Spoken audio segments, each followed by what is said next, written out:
নমস্কার বন্ধুরা, ঘরোয়া ঘরকন্যা সবাইকে স্বাগত জানাই। বন্ধুরা, আজ আমি কাঁচকলা এবং আলু দিয়ে আর বাটা মাছ দিয়ে গরমকালের পাতলা ঝোল রান্না করব।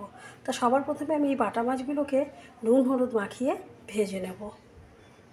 বন্ধুরা, আমার মাছে নুন হলুদ মাখানো হয়ে গেছে।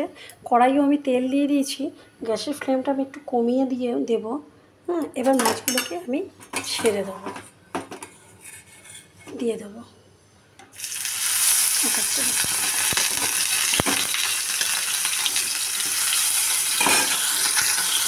বন্ধুরা, কড়াই আমি মাছগুলো দিয়ে দিয়েছি। মাছগুলো ভাজা হতে থাক, অল্প আছে। বন্ধুরা, কাঁচকলা এবং আলু দিয়ে বাটা মাছের ঝোল করার জন্য আমি কিছু পরিমাণ মশলা নিয়েছি। আদা, একটু 1 চামচ জিরে আর 1 চামচ ধনে, আর এখানে নিয়েছি কিছু পরিমাণ কাঁচা লঙ্কা। আমি কাঁচা লঙ্কাটা দিয়ে আমি এই রান্নাটা করব। আমি এখন এই মশলাগুলোকে বেটে নেবো শিলনোড়াতে। বন্ধুরা, আমার এই যে মাছগুলো সব ভাজা হয়ে গেছে লাল লাল করে। এখন আমি কড়াইয়ে কিছুটা তেল ছিল এবং আরেকটু তেল দিয়ে জিরে দিয়ে দিয়েছি এবং দুটো তেজপাতাও দিয়ে দিলাম। এটা একটু পুড়ে এলে এখন আমি আলুগুলো দিয়ে একটু লাল লাল করে ভেজে নেব। এবার আমি আলুগুলো দিয়ে দিলাম। এবার আলুগুলো একটু ঢেকে সেদ্ধ হতে একটু ভাজা হতে দেবো। আলুগুলো একটু ভাজা হয়ে গেলে তারপর আমি এর মধ্যে কাঁচকলাটা দেবো, মশলাটা দিয়ে তারপরে একটু ঢেকে দেবো। এখন বন্ধুরা, এবার আমি ঢাকনাটা তুলে দেখছি আলুটা অনেকটাই ভাজা হয়ে গেছে। এখন আমি এই কাঁচকলাগুলোকে দিয়ে দিলাম। কাঁচকলাগুলো ভাজা হতে থাকুক। একটু ভাজা হয়ে গেলে আমি মশলা এখানে আমি মিশিয়ে রেখেছি নুন, হলুদ, আদা বাটা, কাঁচা লঙ্কা বাটা এবং একটু ধনে, একটু জিরে। সেটা আমি মশলাতে একটু দিয়ে দেবো। একটু ভাজা ভাজা হয়ে গেল এটা,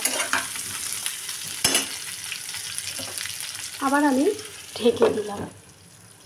বন্ধুরা, এবার আমি ঢাকনাটা তুলে দেখছি আলু কাঁচকলাটা অনেকটাই ভাজা হয়ে গেছে।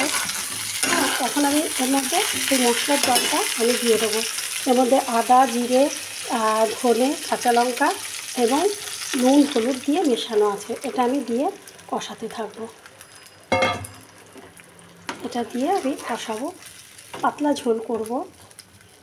এটা সেদ্ধ হয়ে যাবে, আলু কাঁচকলাটা এবং মশলাটাও ভাজা হয়ে যাবে।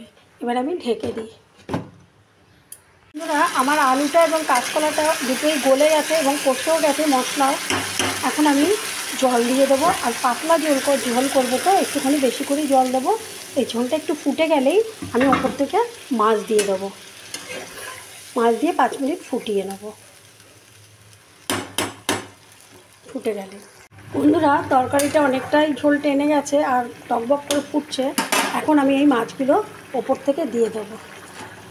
মাছগুলো দিয়ে দিলাম। একটুখানি ফুটে গেলে আমি মাছের ঝোলটা নামিয়ে নেব। বন্ধুরা, আমার এই বাটা মাছ দিয়ে আলু দিয়ে কাঁচকলা দিয়ে মাছের ঝোল, পাতলা মাছের ঝোল হয়ে গেছে। দেখুন, খুব সুন্দর কালারটাও হয়েছে। আমি কাঁচা লঙ্কা দিয়ে করেছি। বন্ধুরা, আপনাদের যদি আমার এই রেসিপিটি ভালো লেগে থাকে অবশ্যই আমার পাশে থাকবেন। বন্ধুরা, সবসময় ভালো থাকবেন, আনন্দে থাকবেন। আজকের মতো শেষ করছি। আবার নেক্সট কোনো ভিডিওতে দেখা হচ্ছে। ততক্ষণের জন্য ভালো থাকুন, সুস্থ থাকুন।